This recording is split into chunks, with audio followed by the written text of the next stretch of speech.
Hi everyone, welcome to Focal Academy. See this problem, how to find current Ix by using superposition theorem. So in the given circuit, we have two sources are there and one resistor, capacitor and inductor. So this is one voltage source and one current source is given. Now how can you find the current Ix by using superposition theorem? So according to superposition theorem, we know that the current was contributed by each source or voltage is contributed by each source at any point. So this current Ix also contributed by these two sources. So let us assume that due to this source 1, the current I1 is contributed. So due to the second source, there is I2 current is contributed for to make Ix. That means Ix equal to I1 plus I2. Now how to find current I1 and I2 by using superposition theorem? Whenever if you are going to find the individual currents, that is I1 and I2, so at that time make other voltage sources short circuit and open circuit the other current sources. In the first step I am going to find current I1, so which was contributed by voltage source. Now other sources are current sources there. So current sources are the open circuited. After open circuit this current source, then circuit will be like this. So write the voltage in phasor form. So amplitude is 10 and phase angle is minus 60. In the next step, find impedance of each component. That is for inductor, capacitor and resistor. So for a resistor, the impedance is resistance only. So that is 3 ohms. For a capacitor, the impedance is 1 by SC. So that is equal to S means j omega into C. So for this source, omega is 2. So it becomes 1 by j into 2 into C means 1 by 8. The 1 by 8 Faraday. So 2 ones, 2 fours, nothing but 4 by j. So take RF here, j, this multiply and divide with j. It becomes j square means minus 4. So nothing but minus 4j. So this is the impedance of capacitance. This is minus 4j. Now impedance of inductor. For inductor, the impedance is S here. S means j omega into L. So j into omega is 2. L is 4. Nothing but 8j.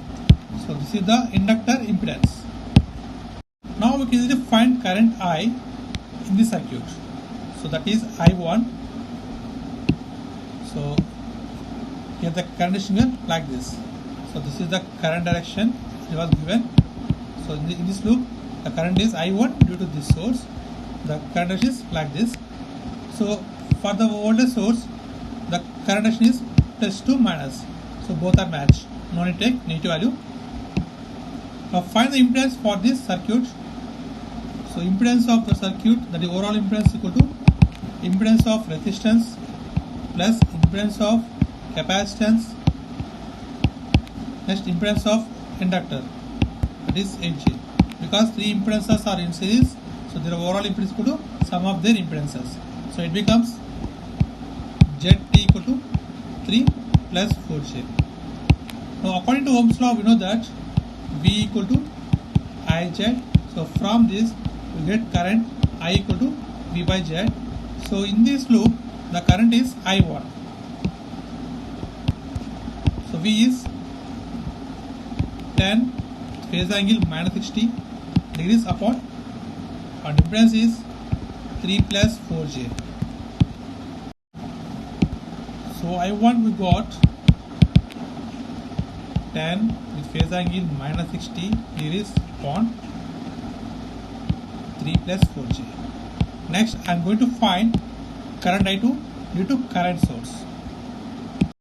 Now short circuit the other voltage sources or open circuit the other current sources.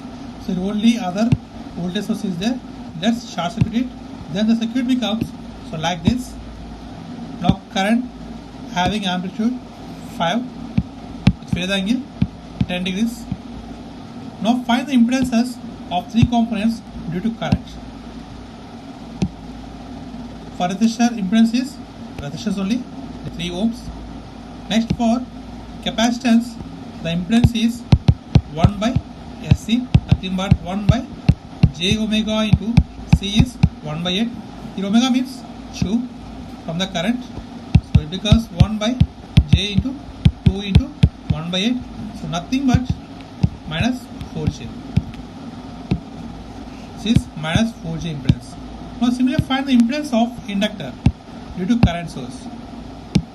That is SL is j omega L, that's equal to j into 2 into L is 4, nothing but 8j. So this is the inductor impedance. Now we can easily find the current in this branch by applying current division rule. So here the current was, direction is like this. So take the current direction, will be like this because it was opposite direction. Directions are very important. Okay. Next, in this branch, the impedance is 3 minus 4j and here 8j is there. So according to current division rule, if you want current in this branch, so in this branch the current is I2. That is due to this source. You all know that. Here I want the current I2, means in this branch. At the time take the opposite impedance, that is 8j by total impedance, that is 8j plus impedance of this, that is minus 4j plus 3 into source current, that is 5 with phase angle 10 degrees. But here the current is opposite direction. So this is a source. Actually the current actually should be like this, but here opposite. That's why take here minus. Now by simplifying this, we'll get current I2 equal to minus J40 with phase angle 10 degrees upon 4J plus 3. Now we have current I1 and I2 is there. Now we can easily find current Ix. So that is add I1 for I2. It becomes I1 is we got 10 phase angle minus 60 degrees upon 3 plus 4J. So I1 plus I2 nothing but Ix. So Ix equal to, now using calculator here for simplification this part. So from this we get 9.902 with phase angle minus 429.17 degrees. Now write this current in cosine signal form. So amplitude is 9.902 into cos of omega is 2 here, 2t, and phase angle is minus 129.17. So this is the Ix for the given problem, and this is the process of simplification by using superposition theorem. And thanks for watching. Please subscribe, like, share. Thanks.